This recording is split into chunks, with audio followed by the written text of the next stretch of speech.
ओम शांति। हम बच्चे थे तो एक खेल किया करते थे, आप सबने भी किया होगा। लेंस, उसको सूर्य की लाइट के आगे रखते थे और रख के किसी के हाथ पे उसकी बिंदी बना के फोकल पॉइंट पे उसको फोकस करते थे, या कागज पे करते थे। हाथ पे करते थे तो चमड़ी जल जाती थी, कागज पे करते थे तो कागज को आग लग जाती थी। और मालूम है वो प्रोसेस कब होता था? जब वो बिंदी बनती है, वो टिक जाए, टिकी रहे, उसका हिलना बंद हो जाए, तब वो सूर्य की किरणें फोकस होकर के अग्नि रूप धारण करती हैं। ऐसे ही हमारा ज्ञान पहले योग बनता है, और योग भी जब लंबी एकाग्रता वाला होता है तो कोई कमजोरी को भस्म कर देता है।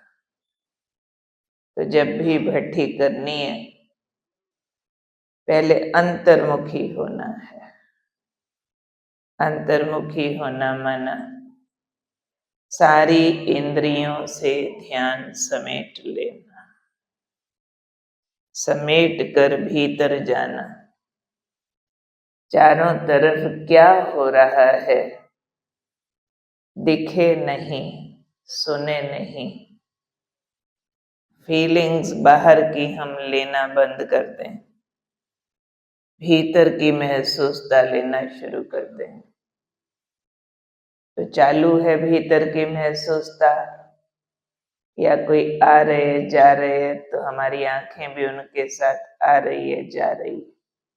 कोई भी व्यवस्था होती है, कुछ एक को तो सेवा पर रहना होता है, और बाहर के स्थान में आकर व्यवस्था बनाते हैं तो कुछ एक्स्ट्रा काम करना पड़ता है। वो थोड़े जने होते हैं जिनको करना होता है, बाकियों को उसकी तरफ ध्यान नहीं देना होता। कैच हुई ना बात? हाँ, सब फॉलो भी कर रहे हैं, बहुत अच्छी बात। अभी दिसंबर मास है, इसके बाद नया साल शुरू हो जाएगा। 2023 चला जाएगा, 24 आ जाएगा। इसके साथ ही साथ हम सब नवीनता चाहते हैं नए साल में, पर नए साल में नवीनता तब आती है जब पुराने को विदाई देना आता हो। किसी को पुराना मकान तोड़ना आता होगा तो फिर नया बनेगा ना। पुराना खाता भस्म करेंगे तो नए गुण और संस्कार धारण होंगे।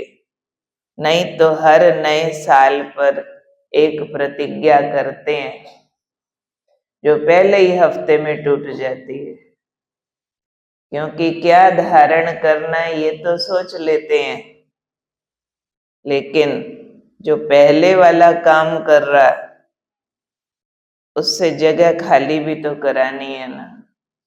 वो जगह खाली नहीं करा पाते हैं। मकान नए किराएदार को दे दिया, पहले वाला किराएदार उठाया नहीं है, तो पहले वाला अगर वहां से गया नहीं है तो नए वाले को रहने की जगह कहाँ से मिलेगी? तो अभी हमको 1 महीना मिलता है अपने पुराने संस्कारों को समाप्त करने के लिए। आप सबने महसूस किया होगा इस दिसंबर मास में जो हमें अव्यक्त इशारे मिल रहे हैं, सुनना शुरू किए हैं अव्यक्त इशारे। इस दिसंबर मास के अव्यक्त इशारों का थीम है बंधन मुक्त बनो। तो बंधन कौन से होते हैं? पुराने संस्कारों के, विकारों के, पुराने संबंधों के बंधन, इन्होंने हमें बांधा हुआ है। अब इन बंधनों को कट करने के लिए पूरे दिसंबर मास में हमें 31 पॉइंट मिलेंगे। 31 पॉइंट्स अव्यक्त मुरलियों के संग्रह से, बड़ी मेहनत से उनको कलेक्ट किया गया। अगर हर इशारे पर रोज ध्यान दे लेंगे, अभ्यास कर लेंगे, तो महसूस करेंगे कि ये 31 दिन हमारे लिए वरदान बन गए हैं। महसूस करेंगे, क्योंकि ड्रामा में कुछ बातें निश्चित हैं। ड्रामा को ये मालूम है कि हमारे पुरुषार्थ का समय समाप्त होता जा रहा है, अंतिम घड़ियां चल रही हैं, हम लोग विनाश काल में प्रवेश कर चुके हैं। तो ये अव्यक्त इशारे भी अंतिम इशारे के रूप में प्राप्त हो रहे हैं, इसलिए उन्हें बहुत बहुत महत्व देना है। हमेशा अव्यक्त इशारा मुरली के लास्ट में सुनाया जाता है, और जब मुरली का एंड हो रहा होता है ना, बहुतों को घर याद आ रहा होता है, उठना है, जाना, बैग बस्ता पैक करने लगते हैं, डायरी बंद, कोई छोटा मोटा बैग होता है उसमें डाला, चश्मा डाला, जाते जाते सुनते हैं। किसी किसी को लगता है मुरली तो पूरी हो गई, ये अव्यक्त इशारा चलो, जैसे झोंगा है। झोंगा नहीं है, ये मोस्ट इम्पॉर्टेंट पॉइंट्स हैं जो अव्यक्त मुरलियों से संग्रह किए गए हैं। बहुत ध्यान से रोज सुनना है, मंथन करना है, उस पर अभ्यास करना है, इग्नोर नहीं करना है उसको, क्योंकि ड्रामा ने हमें मौका दिया है कि अंतिम संपूर्ण अवस्था को प्राप्त करने के लिए ये अव्यक्त इशारे हमें प्राप्त होते हैं। और अब हम कुछ बातें करेंगे कि अपने आप को हमने सर्व बंधनों से मुक्त ब्रह्मा बाप समान बनाना है जनवरी मास में। तो कुछ अभ्यास की बातें, कुछ ऐसे अभ्यास जो हम जानते हैं, मानते हैं करने चाहिए, लेकिन टिक के शायद कभी किए नहीं है, किए भी होंगे तो बहुत ठंडे मीठे वाले किए हैं, जैसे करने चाहिए। वो अभ्यास अगर हम थोड़ा भी इत्मीनान से कर लें तो बहुत अच्छे रिजल्ट देने वाले हैं। आज की अव्यक्त मुरली में बाबा ने उसको बहुत हाईलाइट किया। देहभान से मुक्त होने के लिए आत्मिक स्थिति का अभ्यास, ब्रह्मा बाबा का उदाहरण देते हुए बाबा ने इस पर बहुत जोर दिया है। आज किस किस ने आज की मुरली सुनी है, हाथ खड़ा करेंगे। बहुतों ने सुनी है, बाकी सुन लेंगे। बाबा ने याद कराया ब्रह्मा बाबा का शुरू का पुरुषार्थ, कितना बाबा ने अपने को देहभान से छुड़ाने के लिए जोर लगाया। हमारे यज्ञ की स्थापना का जो आदि काल का पुरुषार्थ था, दादियां बताती हैं, टोटल पुरुषार्थ ही यही था कि आत्मा समझना, आत्मा देखना। उससे ज्यादा तो ज्ञान स्पष्ट नहीं हुआ था। मनोहर दादी यज्ञ की कहानी सुनाते हुए बताते थे कि हैदराबाद सिंध में तो शुरू हम एक दूसरे को मिलते थे तो ओम शांति भी नहीं बोलते थे, तब तक ये शब्द भी नहीं निकला था। फिर क्या करते थे? नमस्ते राम राम बोलते होंगे? नहीं, कहते कुछ भी नहीं बोलते थे। किसी को भी देखा ना, जो भी आया तो एकदम आत्मा देखने लगते थे। ऐसे आत्मा देख के फिर कहते थे, आओ निज आत्मन। नमस्ते, Ram Ram, Om Shanti, good morning, good night कुछ नहीं, आओ निज आत्मन। पर पहले दृष्टि देंगे, ठीक से आत्मा देखेंगे, फिर मुंह से हल्का सा ये शब्द बोलेंगे, यानी आत्मिक स्थिति का अभ्यास। तुम हो आत्मा, मैं हूं आत्मा। कहते हम झाड़ू लगाते, खाना बनाते, गोबर के उपले बनाते, स्नान करते, लगातार ये अभ्यास करते रहते थे। समझो एक बहन बाथरूम में स्नान कर रही है, बाथरूम कम, स्नान वाले ज्यादा, 370 भाई बहने थे। अब दूसरी बहन वेट कर रही है बाहर, वो दरवाजा ठक ठक करती है, बहन कब निकलोगी? अंदर वाली जवाब देती है, बहन जब शरीर छूटेगा। क्यों? वो अंदर नहाते हुए प्रैक्टिस कर रही है, मैं आत्मा हूं, शरीर तो मेरा घोड़ा है, मैं इस घोड़े को स्नान करा रही हूं, मैं तो अमर आत्मा, इसको छोड़ के चली जाऊंगी घर। बाहर से आवाज आ गई, कब निकलोगी? तो वो तो प्रैक्टिस कर रही थी, मैं आत्मा हूं। कहती जब ये मरेगा तभी निकलूंगी, इससे पहले कैसे निकलूं? शरीर छूटेगा तो निकलूंगी ना, मैं तो आत्मा हूं। उसको ये समझ ही नहीं आया बाथरूम से कब निकलो। एक बहन गोबर के उपले बना रही थी, दूसरी बहन दौड़ी आई, बहन क्या कर रही हो, क्या कर रही हो? जिसके हाथ में गोबर था वो कहती है, बहन स्वर्ग बना रही हूं। अरे तेरे हाथ में गोबर है, गोबर से स्वर्ग बनता है क्या? कहां बन रहा था स्वर्ग? बन तो रहा था, सच बोल रही है, पर कहां बन रहा था? हाथों में नहीं, संकल्पों में। वो संकल्पों से स्वर्ग में घूम रही है। ऐसे श्री कृष्ण से रास करें, ऐसे महल बनाएंगे, ऐसे हम रास किया करेंगे, स्कूल में जाएंगे, ऐसे हम राज करेंगे। वो ये सब चिंतन कर रही है, और वो पूछती है कि क्या कर रही हो? स्वर्ग बना रही हूं। अब दो बहनें आंगन में झाड़ू लगा रही थी, बड़ा आंगन था, कहते हम कई लोग मिलके सफाई किया करते थे। एक बहन इधर से आ रही है, एक बहन इधर से आ रही है, दोनों के हाथ में झाड़ू है। अब जब झाड़ू लगाते हैं तो आंखें नीचे होती है, बीच बीच में ऊपर भी होती हैं।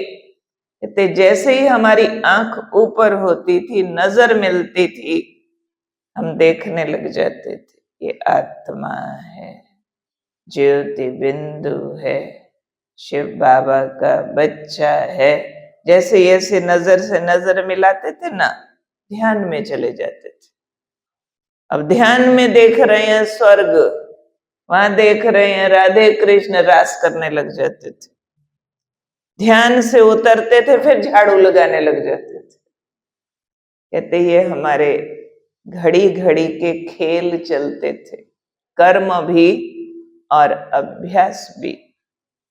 आजकल ये अभ्यास ढीले हो गए हैं, कर्म प्रधान हो गया। जब कर्म करते हैं ना, तो हम कर्म से संबंधित बातें करते रहते हैं, अभ्यास कम करते हैं, ठीक।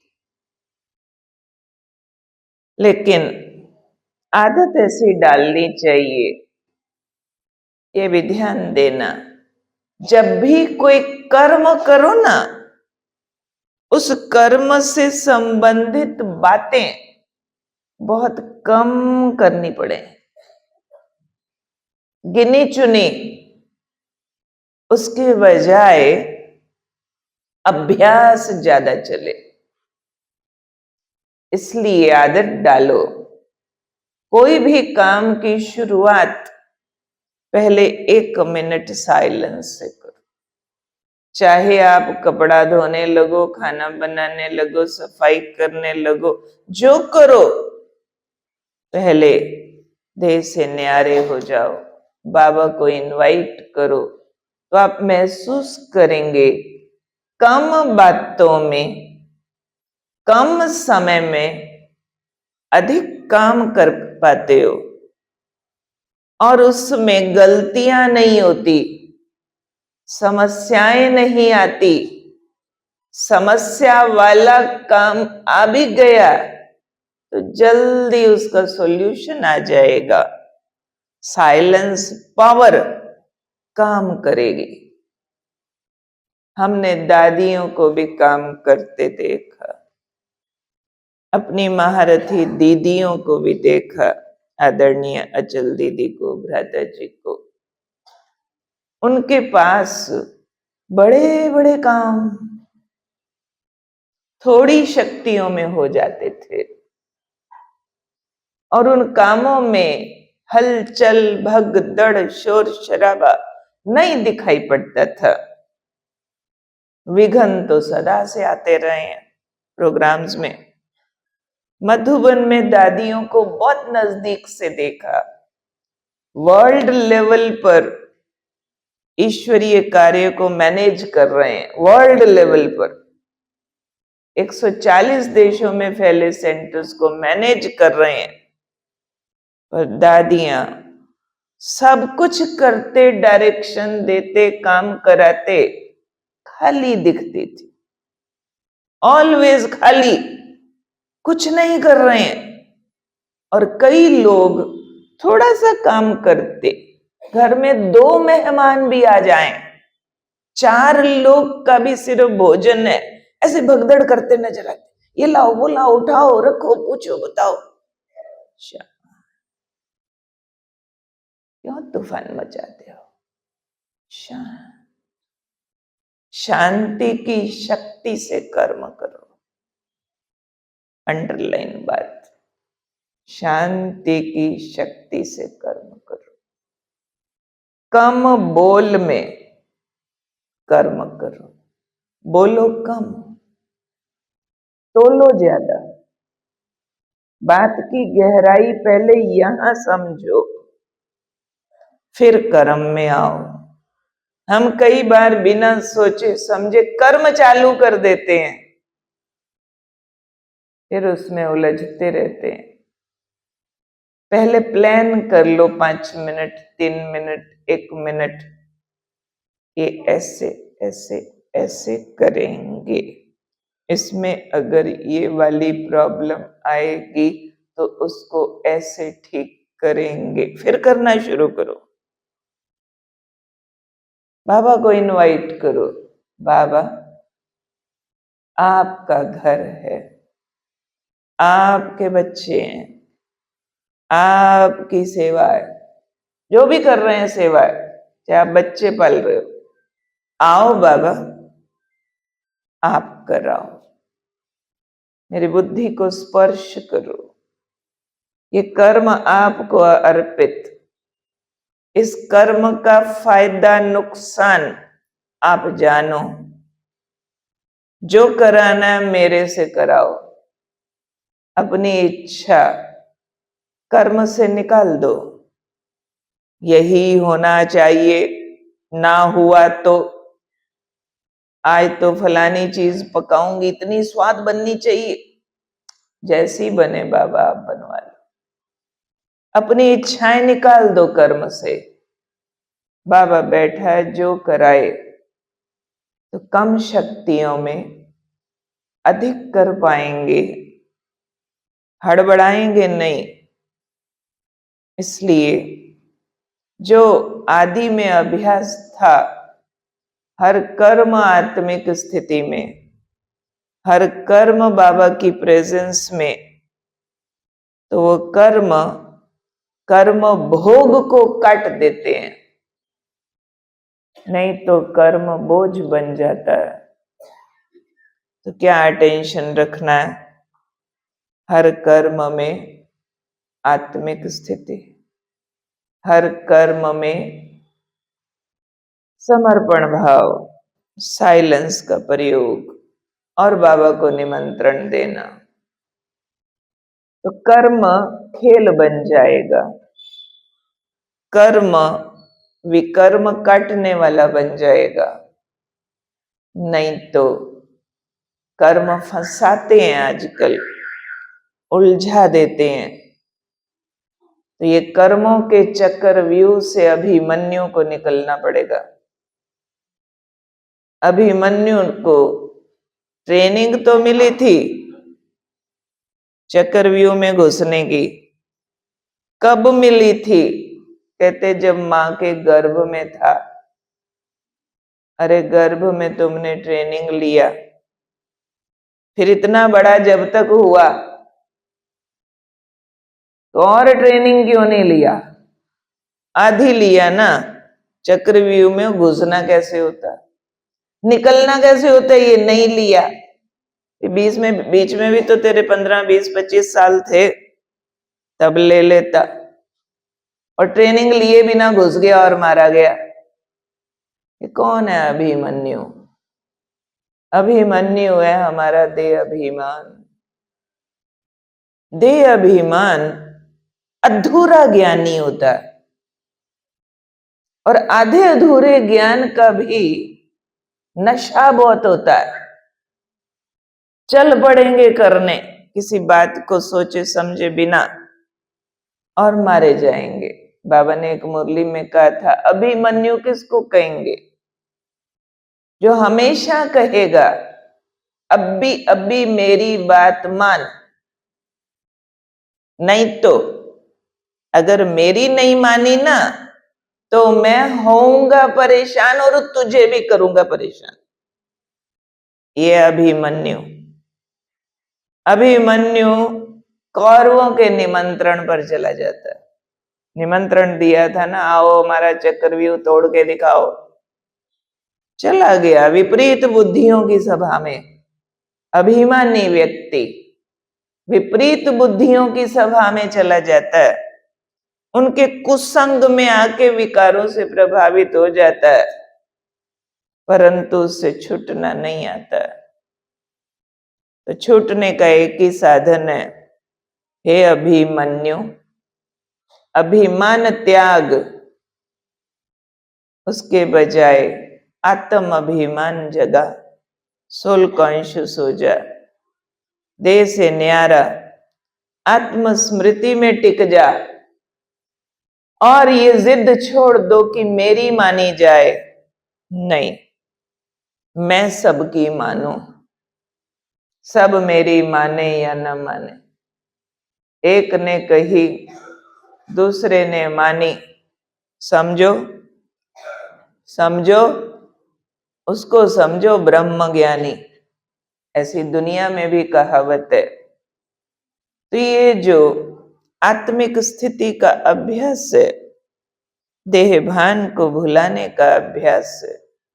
आज की मुरली में भी बाबा ने इशारा दिया, बच्चों का बहुत ढीला हो गया।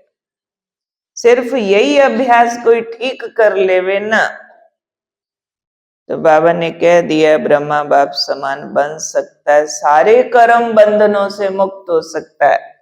उसके लिए बाबा ने याद दिलाई ब्रह्मा बाबा की डायरी, कि बाबा रोज डायरी लिखते थे।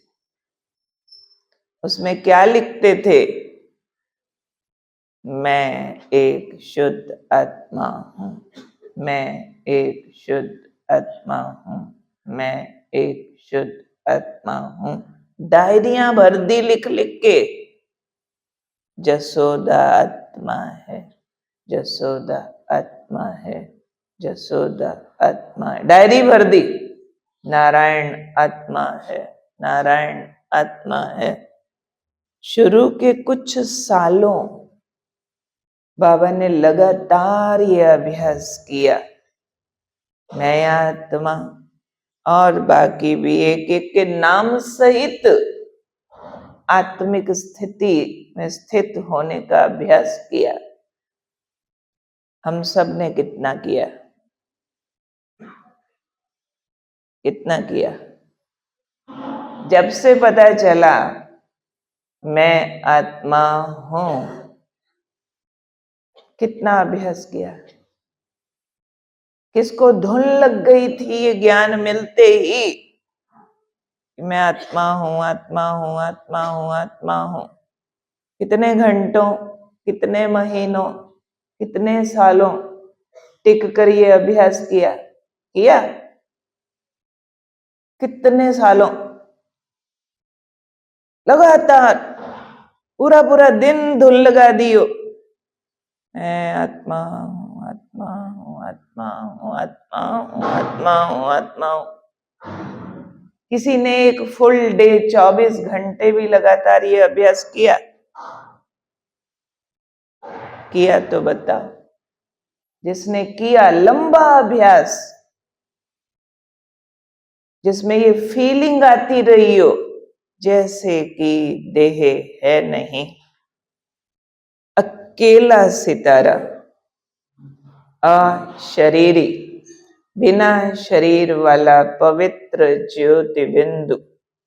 शरीर मर गया, मैं बिंदु चमक रहा हूं, शांत, पवित्र, शक्तिशाली, प्रेम, सुख, आनंद से भरपूर। ऐसे अभ्यास का अभाव है और इसके बिना हमारा योग बल नहीं बनता, हमारा ज्ञान शक्ति नहीं बनता। तो अब एक काम करेंगे, 31 दिसंबर तक हम सभी बहुत सिंसियरली रोज 2 पेज लिखेंगे। क्या लिखेंगे उसमें? मैं एक शुद्ध आत्मा हूं, मैं एक शुद्ध आत्मा हूं। और लिखते लिखते विजुअलाइज करते जाएंगे कि यहां छोटा सा बिंदु तेज चमक रहा है, देखा, फिर लिखा, मैं एक शुद्ध आत्मा हूं। प्रकाश शरीर में फैल रहा है, मैं एक शुद्ध आत्मा हूं। प्रकाश ने हड्डी मांस गला दिया, मैं एक शुद्ध आत्मा हूं। प्रकाश के घेरे में बिंदु चमक रहा हूं, मैं एक शुद्ध आत्मा हूं। पूरा धरती का गोला मेरे नीचे है, मैं एक शुद्ध आत्मा हूं। प्रकाश दूर तक फैलता दिख रहा है पूरे आसमान में, मैं एक शुद्ध आत्मा। अनुभव सहित 2 पेज हम रोज लिखेंगे, रोज 2 पेज, मैं एक शुद्ध आत्मा हूं।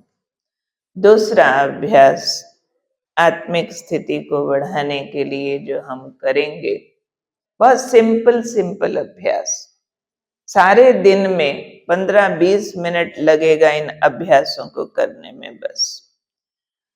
दूसरा अभ्यास हमको करना है, रोज इस शरीर को मरता देखना, क्योंकि हम जानते हैं ये इसको मरना ही है। परंतु जितना कड़ा देह अभिमान होता है, उतना मरने को अपशगुन मानते हैं। लेकिन अपने ब्राह्मण जीवन में मरना कोई अपशगुन नहीं है। यहां तो बाबा मुरली में कहा करते हैं, अम्मा मरे बोलो तो हलवा खाओ, बीबी मरे तो भी हलवा खाओ। कमाल है भगवान की। लोग जिस मरने पे रोना सिखाते हैं, अपशगुन मानते हैं, मुंह से शब्द गलती से भी निकल जाए किसी जिंदा के लिए कि फलाना मर गया तो 100 बार माफी मांगेंगे। नहीं नहीं नहीं नहीं, गलती से स्लिप ऑफ टंग होगी। भाई कुछ एक की आंखें इधर जा रही हैं, आंखों को कंट्रोल करो, उधर आपका काम नहीं है, आपका काम इधर। तो चेक करना, आंख एक बार भी उधर न जाए, जहां अपना काम नहीं वहां आंख को जाना नहीं। तो रोज दिन में 3 बार इस शरीर को मरता हुआ देखेंगे। प्रॉपरली एक एक मिनट बैठकर फील करेंगे कि ये शरीर फ्लैट हो गया, जमीन पे गिर गया, मर गया, मैं आत्मा निकली, उड़ी, आसमान में हूं। वहां से मुझे दिख रहा है कि लोगों ने इसके ऊपर सफेद चादर डाल दी, फूल डाल दिए। 4 लोग इसको अर्थी पे उठा के शमशान में ले गए। सारे लोग आसपास खड़े हैं, इसको तीली लगाई, ओम स्वाहा। राख बची, वो भी उन लोगों ने उठाई, जाके डाल दी पानी में, ओम स्वाहा। और मैं खुश हूं, ऊपर से मैं और बाबा ये नजारा देख रहे। ये नजारा देखना अपशगुन है, बुरा है कुछ? कबीर दास जी ने लिखा है, जिस मरने ते जग डरे, मेरे हृदय आनंद। मरने ते ही पाइए पूर्ण परमानंद। गुरु ग्रंथ साहब में भी लिखा है, मरना मरना सब कहत है, मर्म न जान्या कोई। हम तो वैसे ही मर जीवा हैं, बाबा ने हमें जीते जी मरना सिखाया। एक बहुत छोटा अभ्यास है। वास्तव में तो मर जीवा का अर्थ बहुत गुह्य और लंबा होता है, पर आत्मिक स्मृति जागृत करने के लिए तीसरा अभ्यास हमको करना है, परम धाम जाने और आने की ड्रिल। 3-3 मिनट दिन में 5 बार, जिसमें हम महसूस करेंगे, मैं आत्मा शरीर छोड़ के सितारा निकली, उड़ी, चांद तारे पार करके गई ऊपर परम धाम में। सामने शिव बाबा जगमगा रहे हैं, मैं सितारा उनके पास जाकर बैठ गया। बाबा शांति सागर से असीम शांति मुझ सितारे में भर गई, और शांति की किरणें फैलाता मैं सितारा वापस उतरा इस मस्तक में, और पूरे देह को शांति का प्रकाश दे दिया। किरणें फैला दी और फिर वापस उड़ गया। ऐसे ऊपर जाना आना 7 बार। पहली बार शांति लेके आओ, फिर पवित्रता लेके आओ, फिर शक्ति लेके आओ, फिर प्रेम, सुख, आनंद, ज्ञान। ऐसे 7 बार जाना, बाबा से करंट भरना अलग अलग गुण का, और वापस लौट आना, देह को देना और चले जाना। इससे शरीर से डिटैचमेंट सहज फील होगी, और मैं के नाम पर ज्योति बिंदु सितारा फील होगा। नहीं तो जब भी मैं शब्द बोलते हैं, ये देह की पहचान ऊपर हावी हो जाती है। मैं मम्मी, मैं पापा, मैं बेटा, मैं बेटी, हम राजपूत अंबानी है, मैं फलाना, मैं ऑफिसर, मैं क्लर्क, मैं सब्जी वाला। सारे तो देह भान के विस्तार है ना। ये वाले मैं तो हम न थे न होंगे, ये तो टेम्परेरी एक्टिंग कर रहे हैं बस। तो ये वाले मैं खत्म करने के लिए असली मैं को पकड़ना है। असली मैं ज्योति बिंदु आत्मा, असली मैं। इसके लिए ये ड्रिल है। चौथा अभ्यास बहुत इंपॉर्टेंट है, वो अभ्यास भी। उसमें हम सुबह और शाम 3 मिनट, 5 मिनट, 10 मिनट, जितना जिससे हो सके वो अभ्यास हम करें, जिसको हम कहते हैं मोमबत्ती का अभ्यास। मेरे अपने अनुभव में ये अभ्यास सबसे अधिक शक्तिशाली और कनेक्टिविटी देने वाला है बाबा के साथ। मोमबत्ती का अभ्यास क्या होता है? जैसे जब मोमबत्ती जगती है तो नीचे उसके डंडी होती है, स्टिक मोम की, उसके ऊपर हम जला देते हैं तो लौ जलती है। और जब लौ जलने लगती है, मोम पिघलने लगता है। जब मोम पिघलता है तो पिघलते पिघलते पिघलते सारी स्टिक खत्म हो जाती है, और स्टिक खत्म होके थोड़ा सा लिक्विड वैक्स बचता है ना, जल के रूप में मोम बचता है। उसके ऊपर लौ जल रही होती है जब तक वो पूरा खत्म ना हो जाए। ऐसे ही फील करना है कि मैं बत्ती हूं और शरीर मोम है। मैं बत्ती यहां जगी, लौ जगी, मेरा इतना तेज फैला जो इस तेज ने सारे सिर को पिघला दिया। ऐसे ये तेज इसके अंदर भरता जा रहा है, भरता जा रहा है, भरता जा रहा है, सारे फेस में, कान में, नाक में, होठ में, सारे में, और ये पिघल गया। स्टार बचा लाइट के घेरे में, और ये फिर तेज मेरा गोल्डन लाइट बाजुओं में गई। बाजुओं का हड्डी और मांस पिघल पिघल पिघल पिघल करके एक लाइट के कवर में बच गया। बस ये दो बाजुओं में लाइट की एक शेड बची है, बस हड्डी मांस इसका खत्म। लाइट ऐसे अंदर जा रही है, अंदर के सारे अंगों का हड्डी और मांस पिघल रहा। धीरे धीरे फील करते जाओ, पिघलते पिघलते पिघलते पैरों तक सारा पिघल गया, और बस एक लाइट की रेखा है, आउटलाइन, उसमें मैं स्टार हूं, तेज चमक रहा हूं। और ये सारे शरीर की जो आउटलाइन है एक लाइट के गोले में बदल गई। उस लाइट के गोले में मैं स्टार हूं, ग्लोब के ऊपर हूं, ऊपर जा रहा हूं। लाइट का गोला भी गायब हो गया, अब मैं अकेला बिंदु दूर तक किरणें फैलाता जा रहा हूं परम धाम में, ज्योति बिंदु बाबा के सामने।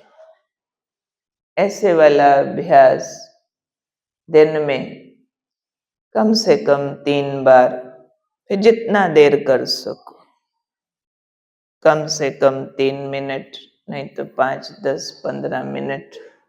अब महसूस करोगे ये अभ्यास सारी उदासी खत्म करता है, ये अभ्यास चिंताएं मिटाता है, ये अभ्यास मोह खत्म कराता है, ये अभ्यास हमारे अभिमान के बंधनों को तोड़ता है, जिसमें हम बार बार महसूस करते कि शरीर मैं नहीं हूं, मैं इसके अंदर एक ज्योति बिंदु आत्मा हूं। तो ये आत्मिक स्थिति का अभ्यास बहुत बहुत महत्वपूर्ण अभ्यास है, जो हम बहुत बार ये समझ ही नहीं पाते हैं कि मोह घटाने के लिए भी कोई पुरुषार्थ करना होता है क्या। और मोह की निशानी है, हमारे किसी संबंधी को अगर कोई तकलीफ आती है तो हमें कुछ होता है। जब तक वो अच्छे हालात में है ना, तो अपने को कुछ नहीं होता, हमें लगेगा शायद अपने को मोह है ही नहीं। लेकिन जब उन पे कोई विपत्ति आती है तब पता चलता है मोह है या नहीं। बहन ने कहा कि मैं अपने संबंधी युगल और बच्चों को मरा हुआ देखती थी।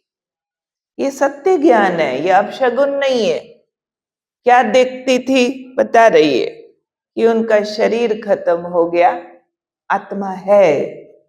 शरीर खत्म होने पर भी हम ये समझ सकते हैं कि इसकी मौत नहीं हुई है, अभी भी आत्मा तो जिंदा है, बस कपड़ा बदल रही है।